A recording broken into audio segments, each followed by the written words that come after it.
Welcome back for all those of you who had a drinking evening. I hope it's not that bad. But, I think it was such a nice day yesterday. I'm pretty sure every session ended with finding a patio or a place to sit and having a cold lemonade or something like that. But yes, my little topic today is exertional heat illnesses and hyponatremia. Part of one of the other things I do outside of this mountain medicine thing. My wife decided to run an Ironman about 8 or 9 years ago. And with that comes a lot of training and a lot of other races. And I found we were traveling around and we started volunteering for some of these. And it was very interesting seeing the kind of long-term or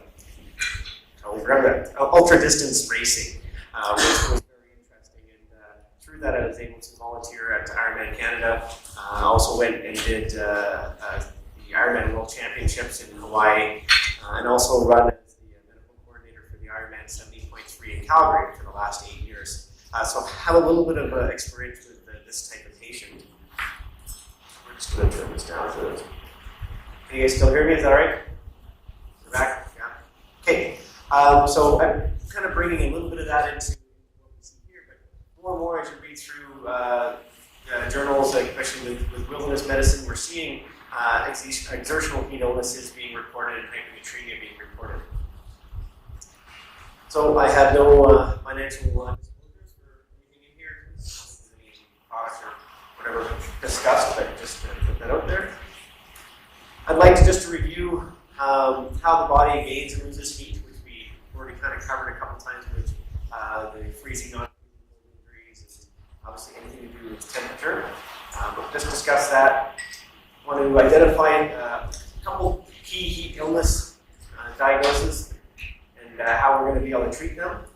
Maybe just a couple of ideas of how we treat those in the wilderness environment, and then really look at and identify some of the prevention strategies. So what is the problem of heat illnesses in North America? And we see documented that in the United States there's about 200 heat-related deaths a year reported, and that's from more traditional heat stroke when you have heat waves and things like that. About 200 people a year die in the United States, with almost 6,000 hospital visits due to just exertional heat illnesses. So from racing and people being involved in sports, they're seeing about 6,000 hospitalizations a year from that. In Canada, we've had 5 extreme heat events in the last century, and during those 5 heat events, there were about 12,000 deaths reported in Montreal, Toronto, and I think Quebec City was the other one. So that's a lot. And in 5, that's about 200 a year when we have those extreme heat cases.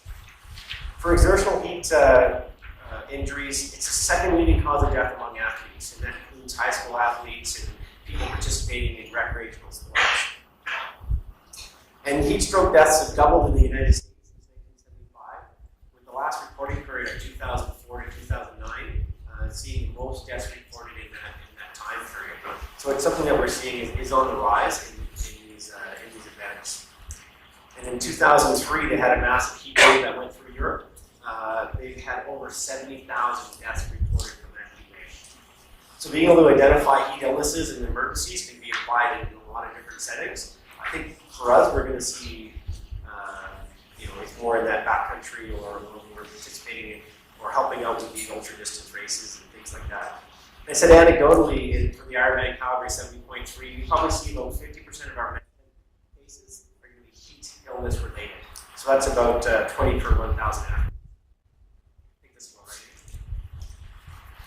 right. So how does it apply to the wilderness? Is it just something that we see in these heat waves in the cities with little old ladies who are in apartments that are about 45 degrees Celsius? But when we're out in the wilderness, we don't have air conditioning. We may not have proper shelter to be able to keep ourselves out of the elements. We're obviously isolated, so it's difficult to have diagnosis and then receive treatment. And often we're poorly hydrated. goes for a hike and takes 6 liters of water with them that day.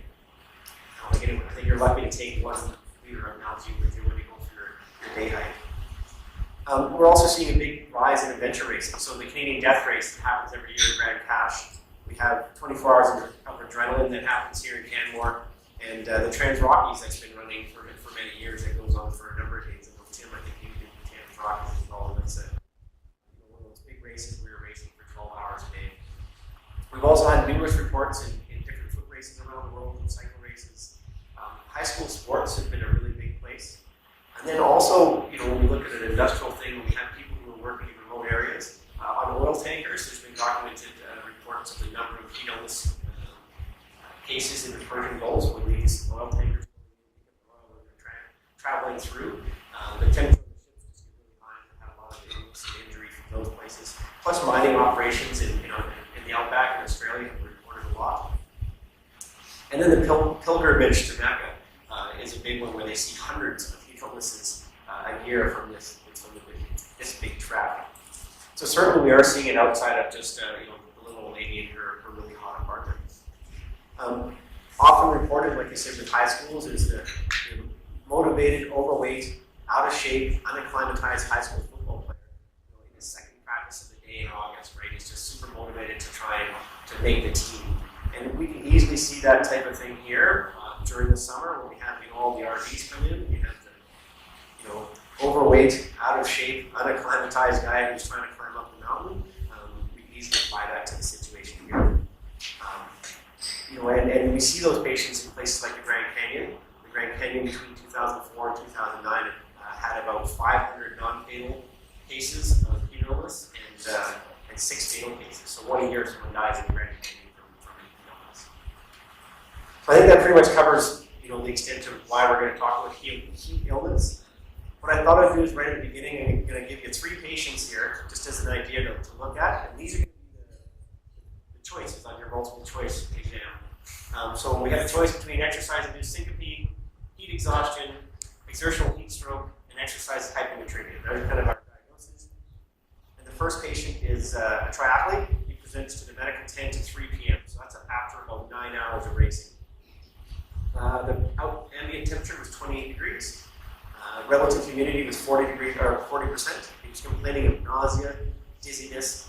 He's pale, cool, diaphragmatic with these vitals. So hypotensive, not really tachycardic, but and normal intensive with a normal GCS. So we'll go back there, you've got choices. Got them down in your head. So we'll move on. Patient number 2, running his marathon. He's doing a 3-hour marathon, which is pretty quick. 10 meters before the finish, he's done. And he collapses, presents into the medical tent, responsive to pain, but agitated, diaphragmatic, and unable to walk. The temperature at the start of the race was 6 degrees with 99% humidity, and at finish it was only just about 10 degrees Celsius with 62% humidity. 27 minutes after his collapse, he was evaluated in the emergency department. He had a GCS of 6 or 7. He was in respiratory failure, and his temperature was 40.7 degrees Celsius. You get your choices, but you think this person might be experiencing. And then our last case is a 68-year-old female who was on a Grand Canyon rafting trip on day 3. The temperatures during the trip were in the high 40s throughout the day, and she's advised to drink a lot of water to avoid dehydration and eat salty foods and have salty snacks because there were some thoughts that some of the people on the trip might be suffering from dehydration. She hadn't been sleeping well the previous 2 nights due to getting up and having to go pee throughout the night. The last night she was on the trip, she was complaining of anorexia and kind of went to bed early. They found her a little bit later. She was unresponsive, her eyes were glazed over, her teeth were clenched. She was incontinent with urine and cyanotic. They couldn't fly her out that night, so she had to spend the night basically like that. And during her evacuation, the paramedics reported that she had a GCS of 7, she was unconscious. And so again, there are your choices.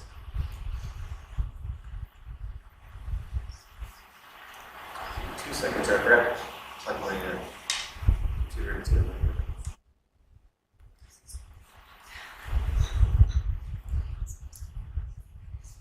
All right, so heat-related illnesses. They're basically a range of continual type of illness, remember what people are saying about altitude, and it can kind of go from the minor irritation of heat edema all the way up to the life-threatening condition of heat stroke. And hypothermia for these type of patients is defined as a rise in body temperature above the hypothalamic set point. And it's kind of dependent on your heat dissipating mechanism, are either impaired or overwhelmed due to internal or external heat warming.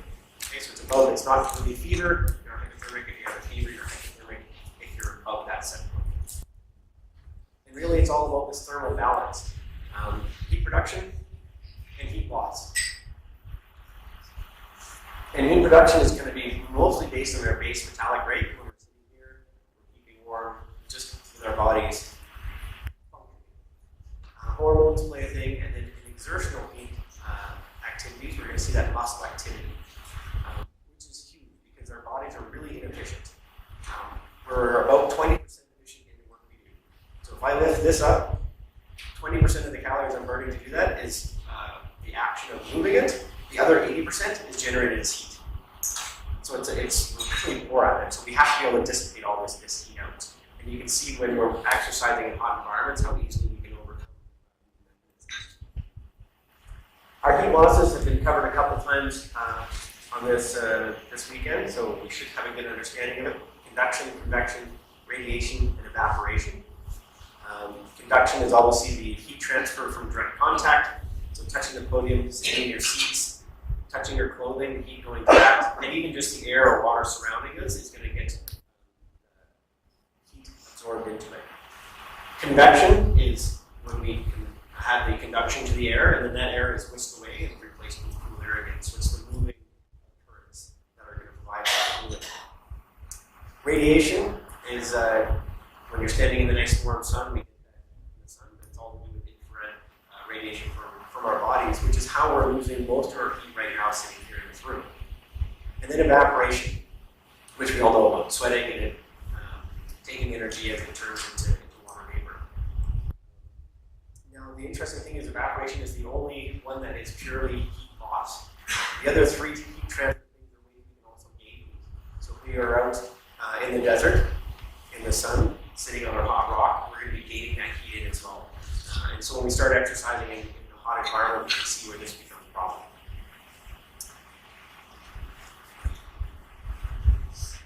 So this is not a great slide, but one of the things we have to think about is how each of these act. And as I was saying, sitting here in a room temperature, most of our heat escape is going to be radiation, and it's at 25 degrees Celsius, radiation heat is about 67 to 70%. Is how we're going to lose our heat, and evaporation is about 23%, and convection is about a constant 10%. As soon as we rise the temperature up to 35 degrees Celsius, that radiative effect drops to 4%, and evaporation takes over as 90% of the way we lose heat. So as soon as we get into environments in which we're getting closer to our body temperatures, evaporation takes over as our main means of losing heat. We lose two of our other mechanisms. So it's really important to watch as we get to that our body temperature, ambient temperature outside. With relative humidity, we have to think that then that's going to change how much we're able to sweat and reduce heat. So you put up the relative humidity close to 100%, you're sweating like mad, and you're relying on evaporation to cool you off, but you're only able to evaporate a little bit of energy, so you're not actually going to lose that temperature. So keeping in mind relative humidity is really, really important, no matter what the outside temperature is. A couple of just little heat definitions on heat stress and heat strain. Heat stress is just the environmental and metabolic conditions that increase body temperature. So being out and running your Ironman in Penticton on a 28-degree day is stress. Heat stress. And then heat strain is the other picture there where the physiological consequences of heat stress. So when the collapse actually happens is kind of the heat strain on your body.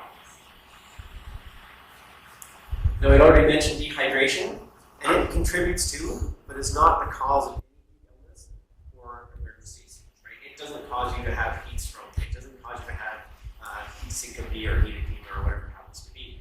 It contributes to it, but it's not the reason for it. And how it contributes is it's going to have less blood volume, which results in more cardiac strain. It increases your time to sweating. It decreases your sweat rates. So overall, it increases your body temperature because you're dehydrated. So we're going to move on to a couple of the kind of heat conditions, just what they look like, and how to diagnose them. And the first one would be heat cramps. I couldn't find anyone cramping, but I was trying to think of something brief and agonizing, and here's the Star Wars picture. But basically, they're brief, agonizing skeletal muscle pain. Like when we say agonizing, it's debilitating. People will drop to the ground and can't move because it's so painful. They don't really know what causes heat cramps. I'm sure if you read running magazines, things like that, they say it's going to be this. But there's actually two theories that are in play, and I think it could be a combination of both. But the first one is it occurs when you have significant salt and water losses, and you're replacing them with hypotonic solutions like water.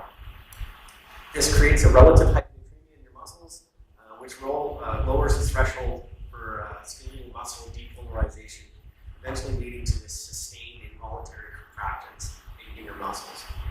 And the second theory is basically a breakdown of the neuromuscular pathways from overexertion. You're just using those muscles so much that pathway just kind of wears out, and then you get this inappropriate nerve stimuli that causes the muscle contraction. So it's kind of overuse and/or this relative hyponatremia. And again, how we're going to identify them is someone they're going to stop, they're going to have just major cramping that's not going to be able to allow them to continue.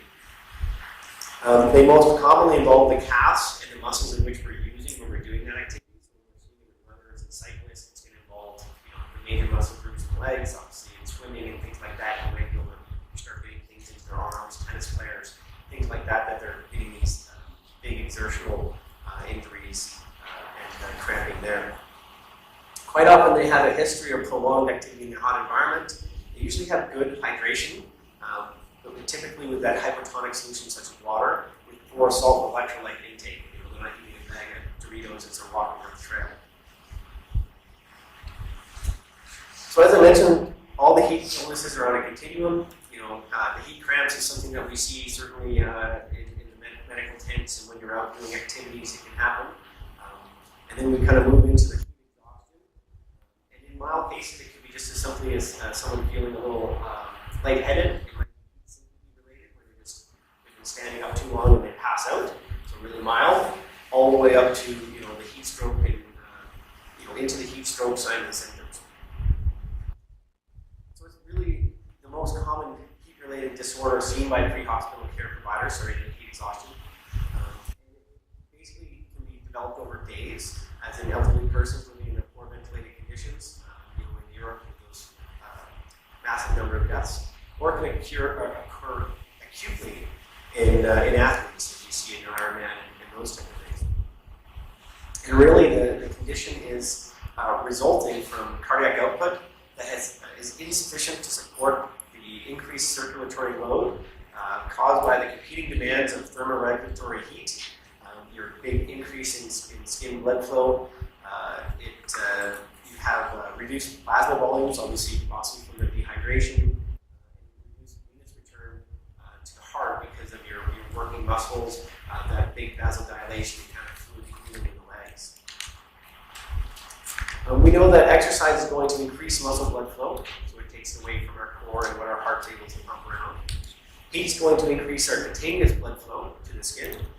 Similar to what Craig was saying, you get this AV shunting. When you get cold, it makes everything constricted. When you're sweating and hot, it opens up all the vessels, especially in your arms and your feet. In fact, most of your sweaty areas are actually on your palms, on your hands, and on your feet. So that's why you get trench foot when you wear double boots, because your feet sweat, and it's the number one place other than your hands to sweat. But we get this huge increase in blood flow to our skin. And then when we start doing exercise in the heat, if something's going to take over, it's going to be your muscles. Your muscles will start taking over demand. That'll take blood away from your skin. That causes your temperature to start rising, and you start having a little more of these issues. And if cardiac output cannot meet the demands of both the skin and the muscles, it'll start shutting it down to both of them. And that's when you start seeing this fatigue and eventual collapse. And really, when you see these collapses of athletes, they look shocking, and they're in shock. Relatively, they're hypovolemic. They have massive fluid pooling, third spacing. They're likely dehydrated, so it puts this strange in their hypovolemic. The pressure's up. And if they have underlying cardiogenic issues, they're going to have some problems in showing signs of cardiogenic shock, because the workload in that hot environment is just a huge demand on our cardiovascular system. Signs and symptoms are neither specific nor sensitive, but they can include that history of low fluid intake, decreased urine output. One of the questions we ask our athletes is, when's the last time you peed? And if they say 3.5 hours ago or 4 hours ago, the likelihood of them being dehydrated or retaining some fluid isn't really great. So we have to put that into consideration. We'll start seeing some cognitive and behavioral changes. It's not really a decrease in level of consciousness. They're going to know where they are. They're going to know what's going on, but they might be giddy. They might be irritable, or just not reacting the way they usually do. Like I said, during the acute stages, they're in shock, and their blood pressure is going to be low. Their pulse and respiratory rates are going to be rapid.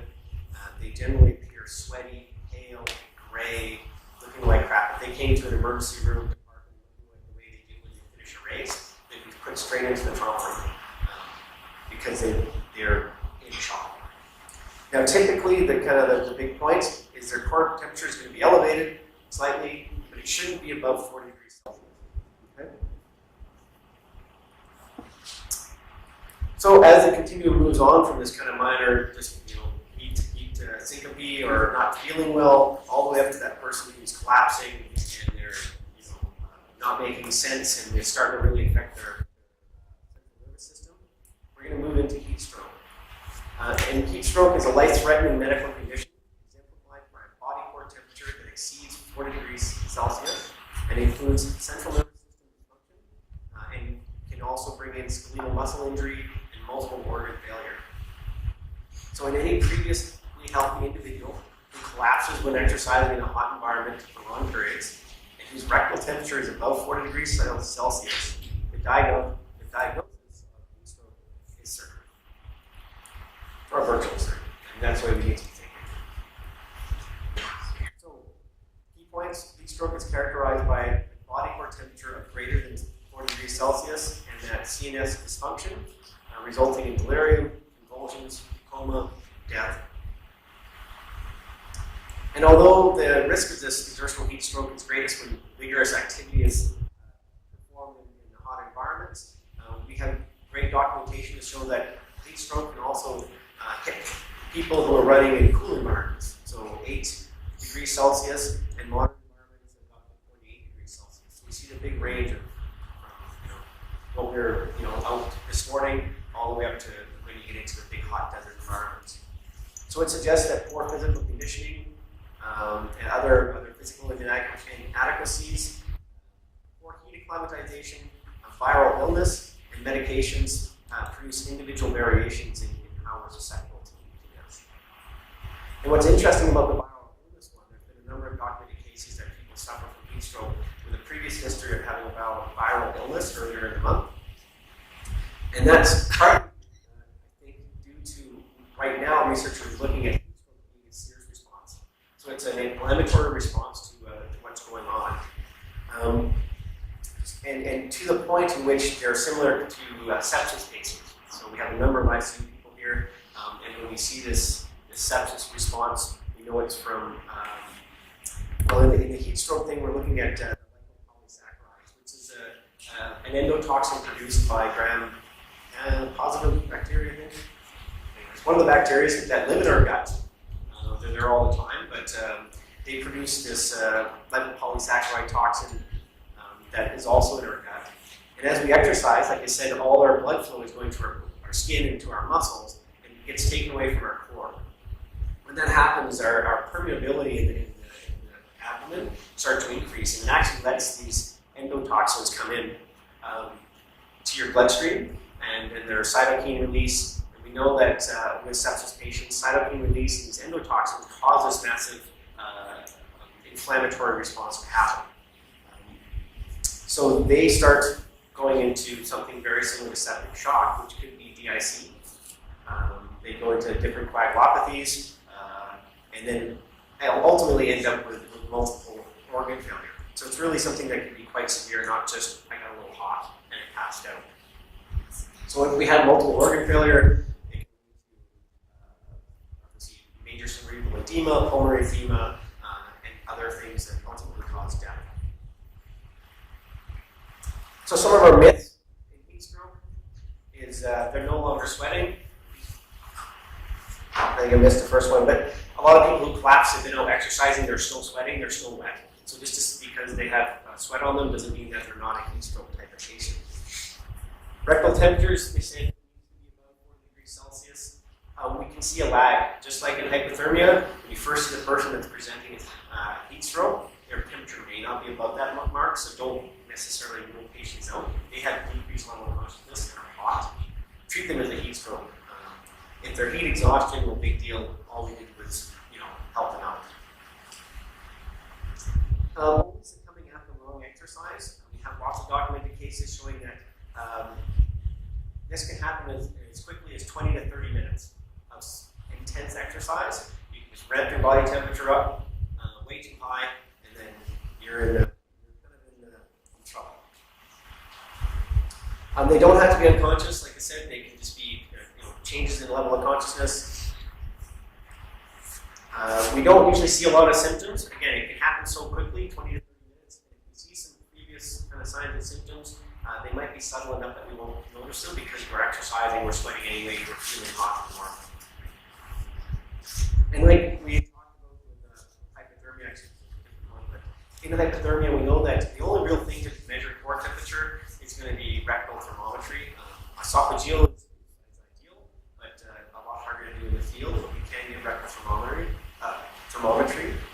It's been shown to be anything else, oral and axillary, temporal, are all been shown to be about 2.5 degrees Celsius off what a rectal temperature would be.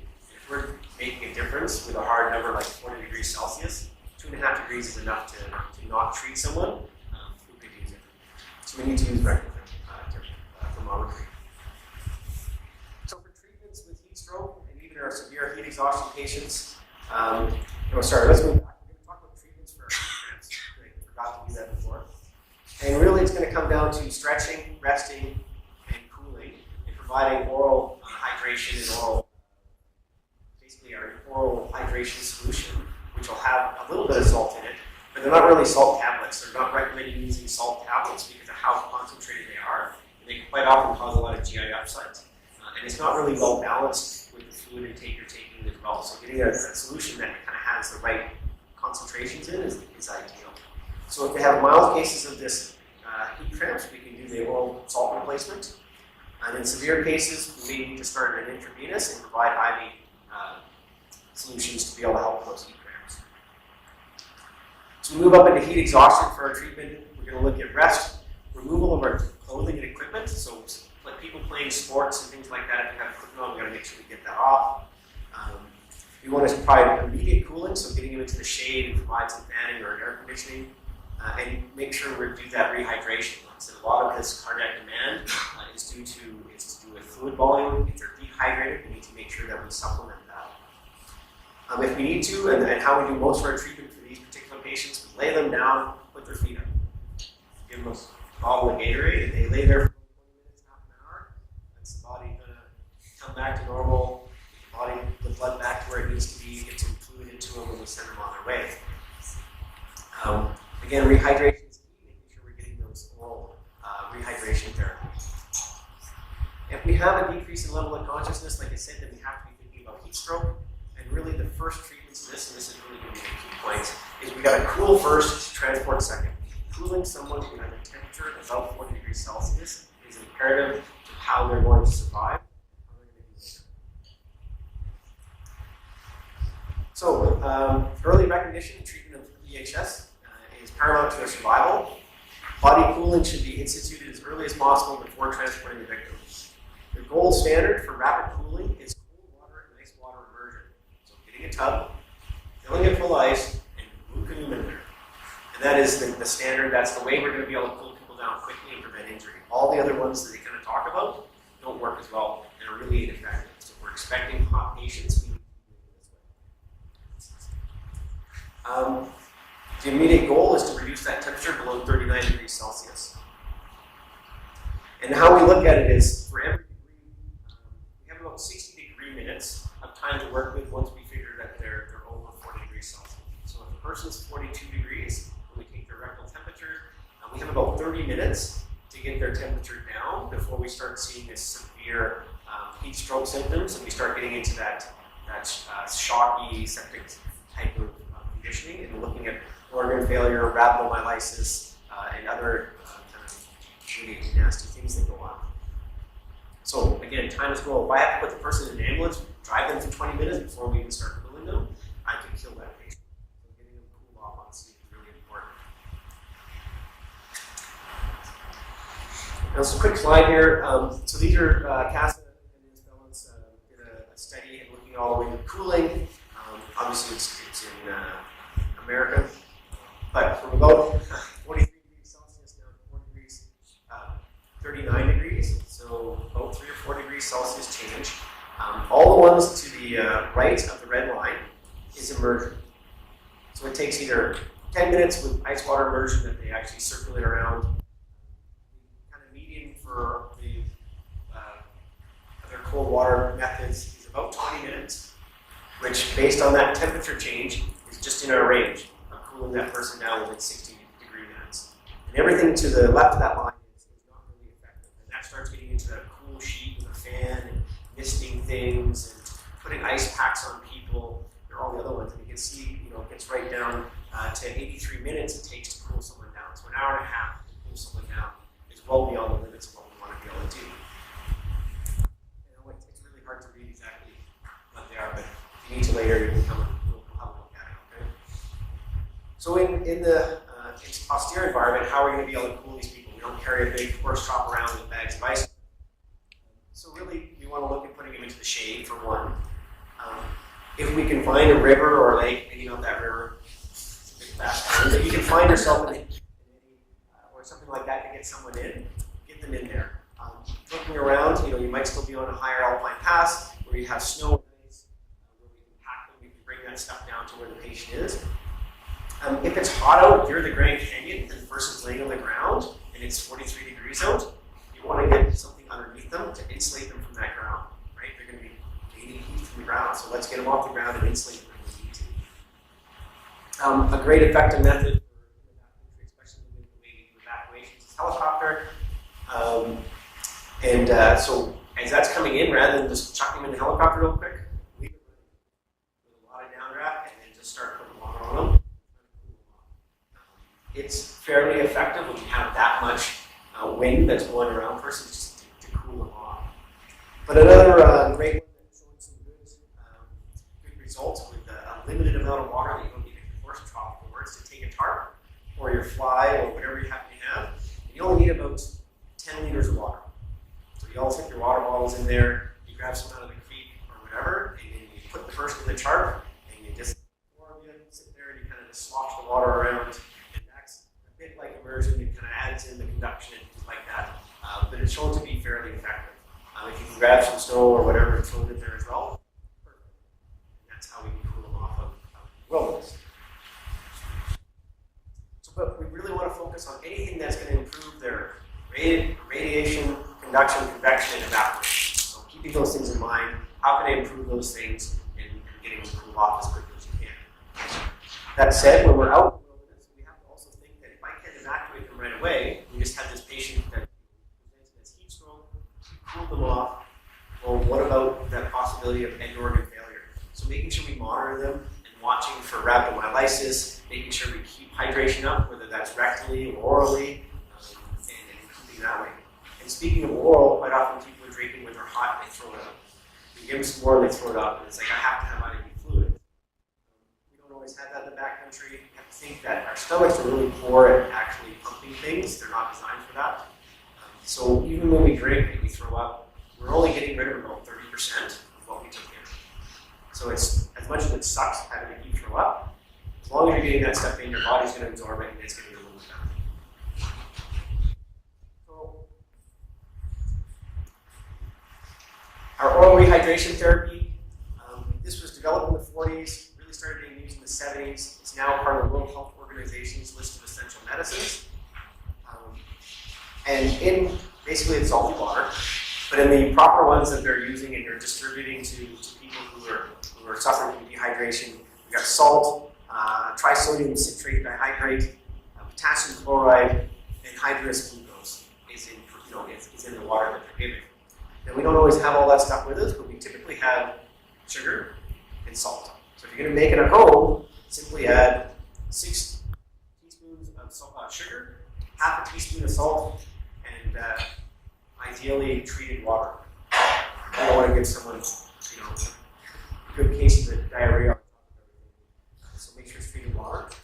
The sugar is a really important part of it. It's not just salt. It makes it easier for your body to absorb the salt and use the salt in the sugar as well. So that's a really important part to add into it. It's not just salty water, it's sweet salty water. Okay? Okay, quickly we're going to go into hyponatremia. I'm not going to drag into it a little too much, but I wanted to bring it up because we're seeing it more and more documented in journals and case reports that are coming through of hikers that are doing these big long treks. And basically it's a potentially life-threatening condition. Ultimately it's a serum sodium less than 135. And most cases are from athletes or people consuming large quantities of water. They're told to make sure they're not going to be dehydrated over a long race, so 3+ hours. So the ones we see the most are generally female. I think they're just good at paying attention and they drink a lot. And they're a little slower in their race. So they're taking their time, they're out there for a little bit longer, they're taking their time to make sure they hydrate. And they seem to be the ones at the biggest risk. The best way we can watch for this is looking at weights when we do racing and stuff like that. And people who lose only a little bit of weight or even gain weight are more likely to be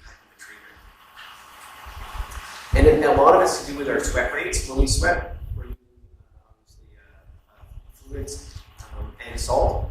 And then when we're replacing with fluid only, you kind of get a bit out of balance. So it's something we definitely want to watch for. When we talk about hydration, and we're going to skip over this slide. We won't pay attention to this slide as we talk about it, but we're taking in their fluids, we're not taking in our salts, and we result in this hyponatremia. And it can present as you get dizziness, muscle twitching, cramping, headaches, vomiting, swelling. We start getting some cognitive changes, confusion. We can see some pulmonary effects, the onset of pulmonary edema, which can occur with this. They may show signs of fluid overload, so JVC, but they also may be dehydrated, so they could be dry mucous membranes, poor skin turgor, orthostatic hypotension. Right? It's not just overloading with water; it's a loss of salt. So if you have really salty sweat, then you have a risk of being both dehydrated and hypotreated.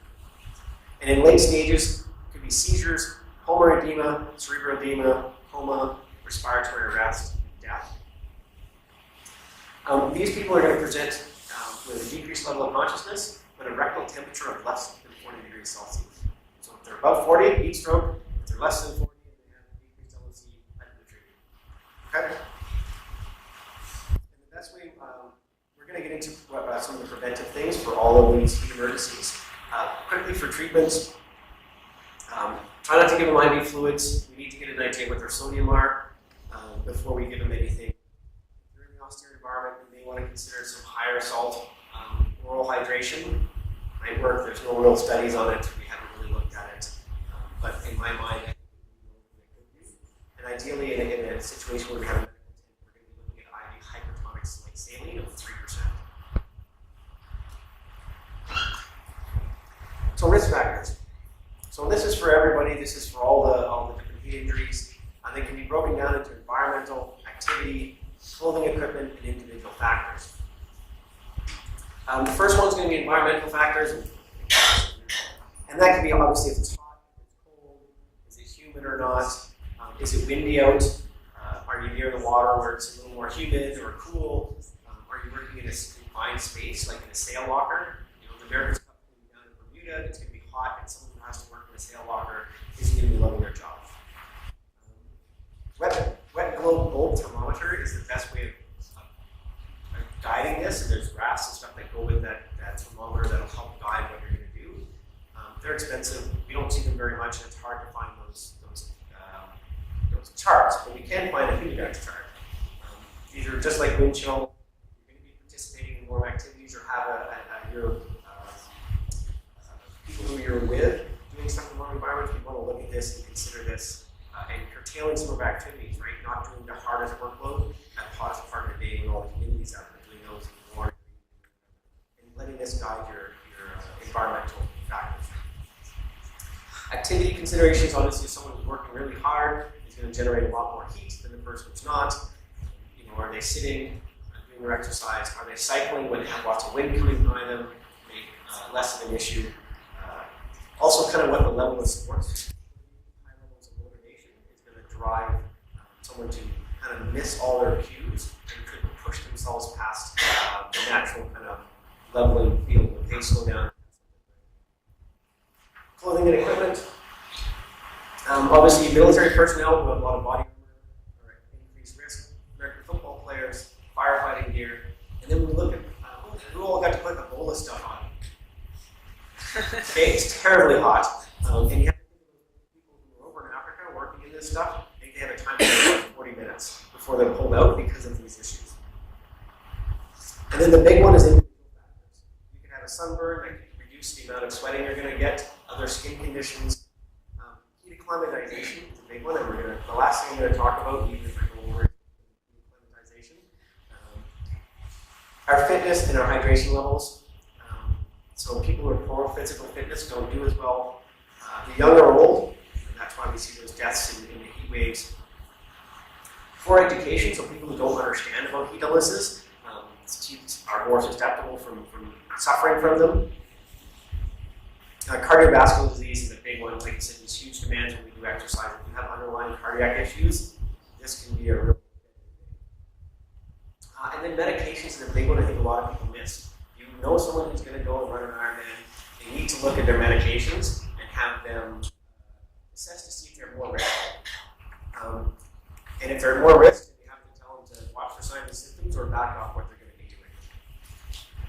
So quickly,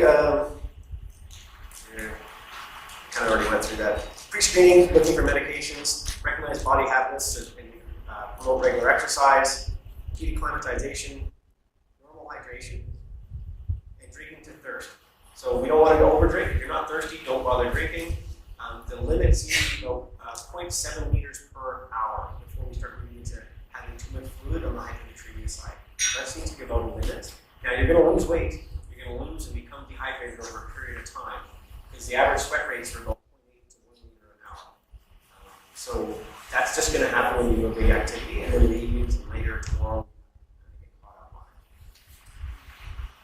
it. And using the Humidex, considering where the heat is coming from and going, and make sure you have breaks that feature cooling off throughout the day.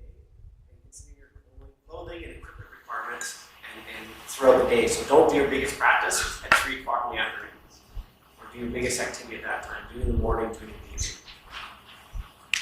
And then the big thing here is acclimatization. Acclimatization takes about 10 to 14 days, and they recommend doing 1 to 2 hours a day during that acclimatization in the temperatures you're going to do this at. So people going to Ironman in Kona, a couple weeks before they go, they start going to the hot yoga studio, they set their bike up, they do their bike, they might do yoga, and they get acclimatized. And that will reduce their incidence of heat emergencies when they get to Kona. So they started doing this with the military before they shipped guys off to Iraq, and they've seen a huge decrease in their deaths, for one, but just in their heat illnesses overall. So quickly going back, our patients. Remember patient number 1? Going through any ideas what he was going to be? Who in the room says exercise-induced syncope? How about heat exhaustion for this guy? Yeah, 2 hands. Exertional heat stroke. And exercise. Okay, so this fellow here is going to be the heat exhaustion. Okay, so his temperature is lower than 31 degrees Celsius. He's just looking like he's in shock. He's heat exhaustion. Our next patient is the runner who collapses. Presents, although it's on a cool day, he presents to the emergency department with 40.7. Everyone agreed that this is now heat stroke. Okay. And the last one, the 68-year-old female who was peeing so much she couldn't sleep. Any chance that she's dehydrated? Probably not. Most likely she's hyponatremic. And on this particular rafting trip, she was patient number 3 from the same raft who got flown out due to hyponatremia. 3 people, 1 trip. So it's something you're definitely seeing. So I'm over my time. Maggie told me just to send everyone on their way. All right, so thank you very much. I hope that